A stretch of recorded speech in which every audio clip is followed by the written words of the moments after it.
సమాధానం, దీర్ఘశాంతం, దయలతో మంచితనం, విశ్వాసం, సాత్వికం, ఆశలు. గలాతీయులకు రాసిన పత్రిక 5:22. దేవుడు లోకమును ఎంతో ప్రేమించును కాక తన అతిథ కుమారుడు పుట్టిన వాని యందు విశ్వాసము ఉంచు ప్రతివాడు నశింపగా నిత్య జీవము పొందునట్లు ఆయనను అనుగ్రహించును. యోహాను 3:16. యేసు జ్ఞానమందు వయసునందు దేవుని దయనందు మనుషుల దయనందు వర్ధిల్లుచుండెను. ప్రదానము చేయబడి వారింకను ఏకము కాకమునుపే ఆమె పరిశుద్ధాత్మ వలన గర్భవతిగా ఉండెను. ఆమె భర్త అయిన యోసేపు నీతిమంతుడిగా ఉండి తమ భార్యను రహస్యముగా ఆమెను అవమానపరచనొల్లగా ఆమెను రహస్యముగా విడనాడను ఉద్దేశించెను. ఈ సంగతి గురించి అతడు యోచించుచుండగా ప్రభుదూత స్వప్నమందు ప్రత్యక్షమై, దావీదు కుమారుడైన యోసేపు, నీవు నీ భార్య అయిన మరియను చేర్చుకొనుటకు భయపడకుము. ఆమె గర్భము ధరించినది పరిశుద్ధాత్మ వలన కలిగినది. కన్యక ఒక కుమారుని కనును. అతడు తన ప్రజలను వారి పాపముల నుండి ఆయనే రక్షించును గనుక ఆయనకు యేసు అని పేరు పెట్టుదురు. కన్యక గర్భవతి అయి కుమారుని కనును. అతనికి ఇమ్మానుయేలు అని పేరు పెట్టుదురు అని ప్రభు తన ప్రవక్త ద్వారా పలికిన మాటలు నెరవేరునట్లు ఇదంతయు జరిగెను. ఇమ్మానుయేలు అను పేరునకు భాషాంతరము దేవుడు మనకు తోడని అర్థము.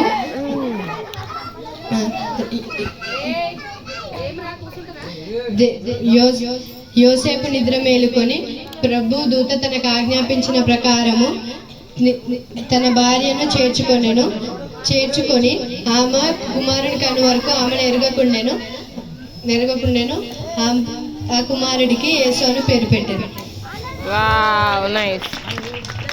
యెషయా 61:1-3 ప్రభువుగా యెహోవా ఆత్మ నా మీదకి వచ్చి ఉన్నది. దీనులకు సువార్త మనము చాటుటకు యెహోవా నన్ను అభిషేకించును. నలిగిన హృదయము వాడిని ఎదురుపరచుటకును, చెరలోని వాడిని విడుదలను, బంధింపబడిన వాడికి విముక్తిని ప్రకటించుటకును, యెహోవా హితవాత్సరము మన దేవుని ప్రతిదండన దీనమును ప్రకటించుటకును, దుఃఖింపు వాడును ఓదార్చుటకును, సియోనులోని వాడిని దుఃఖపడువాడు ఉల్లాస వస్త్రములను ధరించుటకును, బూడిదకు ప్రతిగా పూదండలను,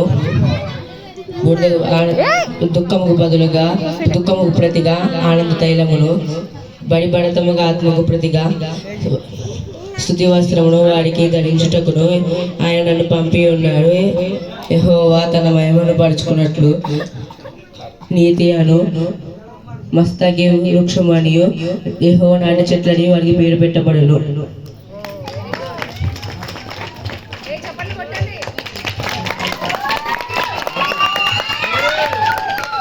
కీర్తనలు 23. యెహోవా నా కాపరి, నాకు ఏమి కలగదు. పచ్చిగల చోట ఆయన నన్ను పరుండ చేసి శాంతికర జలములలో ఆయన నన్ను నడిపించుచున్నాడు. నా ప్రాణమునకు ఆయన సేదదీర్చుచున్నాడు. తన నామము బట్టి మంచి మార్గములలో నన్ను నడిపించుచున్నాడు. గాఢంధకారపు లోయలో నేను సంచరించుచున్నాను. ఏ అపాయమునకు నేను భయపడను. నీవు నాకు తోడై ఉండవు. నీ దొడ్డుకరయు నీ దండయు నన్ను ఆదరించుచున్నావు. కీర్తనలు 1:3. దుష్టుల ఆలోచన చొప్పున నడవక, పాపాలు మార్గము నిలవక, అపవాసకులు కూర్చుండక, యెహోవా ధర్మశాస్త్రమందు ఆనందించు దివారాత్రులు దీనిని గ్రహించువాడు ధన్యుడు. అతడు నీటి కాలువ వలె ఏరును నాటబడిన ఆకు వాడక తన కాలమందున ఫలించు చెట్టు వలె నుండును. అతడు చేయు వలె సఫలమవును. యోహాను 1:1-14 ఆది అందు వాక్యం ఉండెను, వాక్యం దేవుని యొద్ద ఉండెను, ఆ వాక్యము దేవుడై ఉండెను. ఆయన ఆది అందు దేవుని యొద్ద ఉండెను. సమస్తమును ఆయన మూలంగా కలిగి ఉన్నదేది ఆయన లేకుండా కలగలేదు. ఆయనలో జీవం ఉండెను, ఆ జీవం మనుషులకు వెలుగై ఉండెను. ప్రతి మనిషిని వెలుగు ప్రతి మనిషిని వెలిగించున్నది. ఆ వెలుగు చీకటిలో ప్రకాశించుచున్నది కానీ చీకటి దాన్ని గ్రహింపకుండెను. దేవుని యొద్ద నుండి పంపబడిన ఒక కుమారుడు ఉండెను, అతని పేరు యోహాను. అతని మూలంగా అందరూ విశ్వసించినట్లు ఆ వెలుగును గూర్చి సాక్ష్యం ఇచ్చుటకు అతడు సాక్షిగా వచ్చెను. అతడు ఆ వెలుగు గూర్చి సాక్ష్యం ఇచ్చుటకు అతడు వచ్చెను. తను ఎందరు అంగీకరించిరో వారికి అందరికీ, అనగా తన నామమందు విశ్వాసం ఉంచిన వారికి దేవుని పిల్లలగుటకు ఆయన అధికారము అనుగ్రహించెను.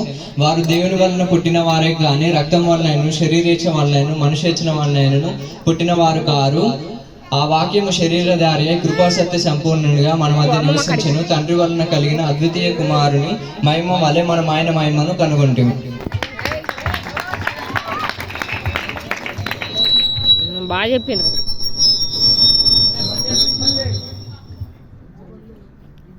బా పోరా నాయన. మత్తయి సువార్త 5వ అధ్యాయం 3వ వచనం నుంచి 11వ వచనాలు. ఆత్మవిషయమై దీనులైన వారు ధన్యులు, పరలోక రాజ్యము వారిదే. దుఃఖపడు వారు ధన్యులు, వారు ఓదార్చబడుదురు. సాత్వికులు ధన్యులు, వారు భూలోకమును స్వతంత్రించుకొందురు.